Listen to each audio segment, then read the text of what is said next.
અમીરગઢ તાલુકાના ઇકબાલગઢ ગામે outpost police સ્ટેશનની નજીકમાં જ રાત્રિના સમયે તસ્કરોએ ચોરીના શ્રીગણેશ કર્યા.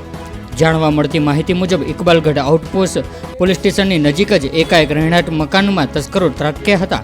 શિયાળાની શરૂઆતમાં જ તસ્કરોએ હાથફેરાના શ્રીગણેશ કરતા લોકોમાં ફફડાટ જોવા મળી રહ્યો છે.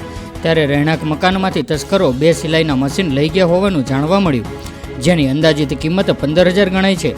જ્યારે પંચોટી વિસ્તારમાં આવેલી એક સોસાયટીમાંથી બાઇકની ઉઠાંતરી થઈ, જ્યારે શુભમ સોસાયટીમાં આવેલ એક રહેણાંક મકાનમાં તસ્કરો ઘૂસ્યા હતા, પરંતુ મકાન માલિક જાગી જતા તસ્કરો ત્યાંથી ભાગી છૂટ્યા હતા. અમીરગઢ તાલુકામાં આવેલ નવીન પીએસઆઈ શ્રી દ્વારા સઘન પેટ્રોલિંગ કરવા છતાં તસ્કરો પોતાના કર્તવ્ય અજમાવવામાં સફળ થયા.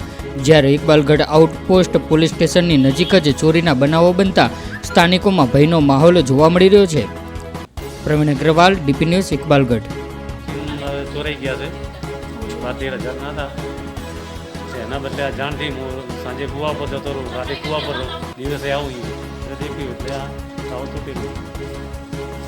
પોલીસને જાણ કરી? હા, પોલીસને જાણ કરી.